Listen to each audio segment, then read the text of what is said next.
Prime minister ने तो सारी हदें क्रॉस कर दी। अफसोस और दर अफसोस नौजवान इस बात पे खुश है कि हमारा प्राइम मिनिस्टर जो है वो एक कम्युनिटी को बर्बाद करने पे लगा, इससे खुश हैं। नारा ये लग रहा है कि भाई मुसलमानों के खिलाफ मुत्तहिद हो जाओ नहीं तो कट जाओगे।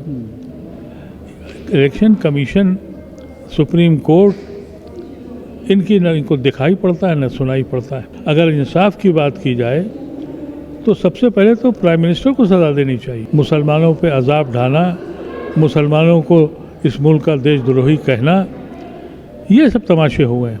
सबसे ज़्यादा जो स्ट्राइक रेट बीजेपी का है वो उन सीटों पर है जहां मुसलमान हैं, और वहां वो फ़िज़ा ख़राब करके वो सीट आसानी से जीत लेते हैं।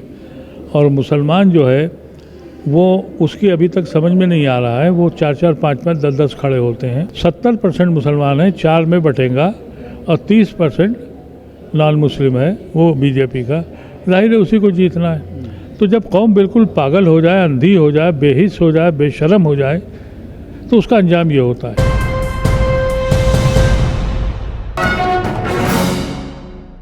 प्रधानमंत्री का एक भाषण 3 दिन से काफ़ी चर्चा का विषय बना हुआ है। पहले आपने सुना था जिस तरह से मंगलसूत्र और भैंस का जिक्र किया गया था, अब कहा कि खाना ले जाएंगे, लड़कियां उठाकर ले जाएंगे आपकी। भाई प्राइम मिनिस्टर ने तो सारी हदें क्रॉस कर दी। अफसोस और दर अफसोस कि वही लोग सुन रहे हैं, और नौजवान इस बात पे खुश है कि हमारा प्राइम मिनिस्टर जो है वो एक कम्युनिटी को बर्बाद करने पे लगा, इससे खुश हैं। उनको ये नहीं पता कि ये मुल्क जो है ये खोखला होता जा रहा है और इसका अंजाम क्या होगा। अभी तो तुम हमें मार के जीत लोगे, फिर उसके बाद जो तुम्हारे यहाँ एक और अजाब है कि तुम बटे हुए हो मुख्तलिफ सेक्टर में, उसमें चले जाओगे। नारा ये लग रहा है कि भाई मुसलमानों के खिलाफ मुत्तहिद हो जाओ नहीं तो कट जाओगे। इलेक्शन कमीशन, सुप्रीम कोर्ट, इनकी न इनको दिखाई पड़ता है न सुनाई पड़ता है।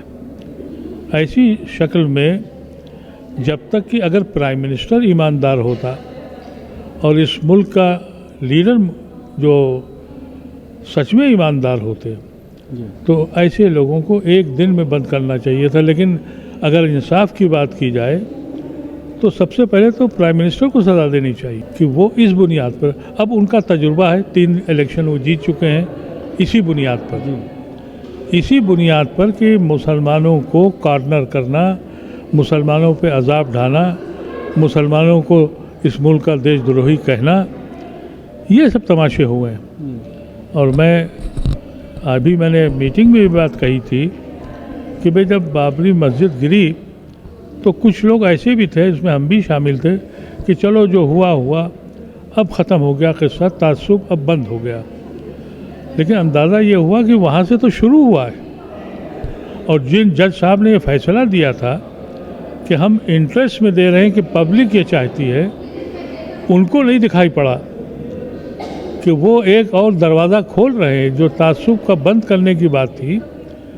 और उसका अंजाम यहाँ तक पहुँच गया कि अब कोई मस्जिद, कोई दरगाह, कोई खानका, कोई कब्रिस्तान अगर मुसलमानों का है तो महफूज नहीं है, और अदालतें चुप हैं। तो ऐसी सिचुएशन में एक नौजवान तबके को तैयार करना पड़ेगा। बहुत आसान काम नहीं है, इसलिए कि ये तासुब जड़ों तक पहुंच गया है, मुश्किल काम है। लेकिन खामोश बैठना भी ये मुनासिब बात नहीं है। अभी हो सकता है हम लोगों को लोग दीवाना कहें, पागल कहें, लेकिन हम तो लड़ते रहेंगे। जो प्रयोग किया जा रहा है बार बार बीजेपी के ज़रिए, आपने कहा कि 3 राज्य उसी की सफलता हुई उसकी। अब जिस तरह से इलेक्शन है, महाराष्ट्र सबसे बड़ा टारगेट है। उम्मीद ये की जा रही थी कि पूरा जिस तरह से लोकसभा में रिजल्ट आया था तो उसमें कहीं ना कहीं जो महाअघाड़ी दल जो है, जिसमें एनसीपी, कांग्रेस और शिवसेना का जो एक हिस्सा है, वो कहीं ना कहीं सरकार को गिरा देगा और उनकी सरकार बनेगी। लेकिन वहाँ भी हालात अब कहीं ना कहीं इस तरह के नज़र आ रहे हैं, ख़ास तौर से मुस्लिम सीटों पर वोट बट रहा है। देखिए, इनके सारा सबसे ज़्यादा जो स्ट्राइक रेट बीजेपी का है वो उन सीटों पर है जहाँ मुसलमान हैं, और वहाँ वो फ़िज़ा ख़राब करके वो सीट आसानी से जीत लेते हैं। और मुसलमान जो है वो उसकी अभी तक समझ में नहीं आ रहा है, वो 4-4, 5-5, 10-10 खड़े होते हैं। उसका नतीजा ये है कि वो औरंगाबाद से 60 खड़े हुए हैं। जी वहाँ 60 खड़े हैं। यहाँ यूपी में जो बाई इलेक्शन हो रहा है मुरादाबाद की असेंबली सेगमेंट पर, वहाँ भी 4 मुसलमान खड़े हैं। 70% मुसलमान हैं, 4 में बटेगा, और 30% नॉन मुस्लिम है, वो बीजेपी का। जाहिर है उसी को जीतना है। तो जब कौम बिल्कुल पागल हो जाए, अंधी हो जाए, बेहिस हो जाए, बेशर्म हो जाए, तो उसका अंजाम ये होता है। मैं तो बराबर ये कोशिश करता रहा, बोलता रहा, चिल्लाता रहा कि भाई अक्ल से काम करो, दिमाग से काम करो, ये दिल से काम करना छोड़ दो भाई। दिल का काम कुछ और है और दिमाग का काम कुछ और है। कुदरत ने तो बना के दिमाग दिया है, लेकिन वो मुसलमान सोचता नहीं है इस पर, और उसका नतीजा भुगत भी रहा है। और मैं समझता हूँ कि आज की डेट में महाराष्ट्र का इलेक्शन फंसा हुआ है, और वहाँ जो मुस्लिम सीटें हैं उसमें जिस तरह से हर पार्टी ने खड़ा किया है, और अजीत पवार और ये लोग, अब मुसलमान को सोचना चाहिए कि अजीत पवार ने अगर मुसलमान खड़ा किया है तो वो किसके साथ है? वो तुम्हारे दुश्मन के साथ है। उसके कैंडिडेट को वोट इसलिए दे दोगे कि भाई अजीत पवार ने कहा कि हम तुम्हें बहुत पैसा देंगे। एक आवाज़ ये उठ रही है सोशल मीडिया पर भी, और जिस तरह की रैलियां हो रही हैं असदुद्दीन ओवैसी की, वहाँ पर उनके भाई भी अकबरुद्दीन ओवैसी का एक भाषण वहाँ पर काफ़ी वायरल हो रहा है। वो 15 मिनट वाली बात उन्होंने जो कही है, हालांकि वो किस कॉन्टेक्स्ट में कही है उसको समझने की ज़रूरत है, लेकिन बड़ा एक तबका है जो उनके साथ नज़र आ रहा है। 14 सीटों पर अपने कैंडिडेट खड़े किए हैं, और ये आवाज़ मुसलमानों के ज़रिए अब उठने लगी है कि छोड़िए इनको, सेकुलर पार्टियों को भी और बीजेपी को भी, एक नया प्रयोग कीजिए, अपने लोगों को लाइए। ये बिल्कुल आपने सही कहा। जिस तरह से सेकुलर सो कॉल्ड पार्टियों ने रवैया मुसलमानों के लिए अख्तियार किया है, उसमें एक तबका ऐसा है जो बेचैन हो गया है। अब जैसे मैं हूँ, मुझे अब किसी पार्टी पे एतबार नहीं है, तो मैंने तो एक कोशिश करी थी, एक ऐलान किया था कि भाई इलेक्शन से ही हट जाओ,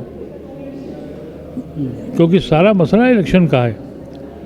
फिर फैसला होगा अपर कास्ट, लोअर कास्ट, किसान बिरादरी, फलां बिरादरी, फलां, और फिर इनको अंदाज़ा हो जाएगा। हम तो यूनाइटिंग फोर्स हैं, हम कैटलिस्ट हैं। लेकिन हमारी कौम ने हमारी बड़ी मुखालफत करी, हम चुप हो गए। लेकिन आपके चैनल से ये कह रहा हूँ कि मेरी ज़िंदगी तो बहुत नहीं है, लेकिन एक वक्त आएगा कि जब मुसलमान को ये फैसला करना पड़ेगा। इसी हद तक अगर कटते गए तो एक बार हट के देखो कि ये कितने मुत्तहिद हैं, इतनी कोशिश करके देखो। अभी तो मजाक उड़ता है, अभी कहते हैं इम्पॉसिबल है, लेकिन एक वक्त ज़रूर आएगा, क्योंकि जिस तरह की बेहिसी सेकुलर पार्टियों ने डाली है और जिस तरह का जुल्म रूलिंग पार्टी डाल रही है, तो वो सोच ओवैसी साहब की या इसी तरह की पार्टियों की वो लामुहाला पड़ रही है। ये अच्छी नहीं है मुल्क के लिए। उसकी वजह ये है कि आप किसी एक मज़हब या किसी एक बिरादरी के ऊपर आप मुल्क को नहीं चला सकते, क्योंकि अब हो यही रहा है। नहीं तो अदीब साहब, जिन सीटों पर मुसलमान, बहुत सारी सीटें ऐसी हैं जिसमें 25%, 27%, 50% तक हैं, तो वहाँ पर अगर कोई मुस्लिम कैंडिडेट ओवैसी साहब उतारते हैं तो क्या मुज़ायका उसमें वोट देने में? सवाल ये है कि ओवैसी साहब, हम सेकुलर पार्टियों को देख रहे हैं, राहुल गांधी भी मुस्लिम इशूज़ पर खामोश हैं। हिमाचल प्रदेश में जो नाटक हुआ पूरा 2 महीने, पूरा न प्रियंका गांधी बोली, न राहुल गांधी बोले, मुसलमान का वर्ड बोलने से कतरा रहे हैं सारे लीडर। तो ऐसे में क्या परेशानी है? अगर मुस्लिम लीडर्स असेंबली में पहुंचते हैं, कम से कम वो तो आवाज़ उठाएंगे। आपको इसकी उम्मीद है कि उठाएंगे? जब मुजफ्फरनगर का फसाद हुआ तो यूपी असेंबली में 66 मुसलमान थे, किसी एक ने आवाज़ लगाई? ये गलतफहमी है आपकी। मुसलमान जब वहाँ जाता है तो उस पार्टी की नुमाइंदगी करता है, और उस पार्टी जो हुक्म देती है वो करता है। क्योंकि अब हमारे पास कोई लीडर ऐसे नहीं है जो दूसरों के लिए ज़िंदा हों। हम इसलिए ज़िंदा हैं कि हमें कुछ मिल जाए। हम इसलिए वहाँ नहीं जा रहे हैं कि हम अपनी कौम को कुछ दे पाएंगे। तो जो इनका जो रेजोल्यूशन है कि भाई यहाँ मुसलमान ज़्यादा हैं, वहाँ आप आ जाएं, 2, 4, 5 सीटें आप अगर ले लेंगे, वो सलूशन नहीं होगा। सलूशन जब ही होगा जब आप सेकुलर हिंदुओं को, अब हम सेकुलर हिंदू बयान कैसे करें? जो आदमी कांग्रेस में है हम उसे सेकुलर कह रहे हैं, और वो दूसरे दिन बीजेपी में चला जाता है, तो हम क्या करें? और बीजेपी का टिकट ना मिलने वाला कांग्रेस में आ जाता है, हम उसे सेकुलर कह देते हैं। तो ये जो अलमिया है, हमको बिल्कुल क्लियर कट एक फैसला करना चाहिए कि जो हमारी आइडियोलॉजी को मानता है, गांधी, नेहरू, आज़ाद को मानता है, वो हमारा लीडर होगा, चाहे किसी कौम का हो। और अगर नहीं मानता है, वो किसी पार्टी से आए, हमें उसे सपोर्ट नहीं करना चाहिए।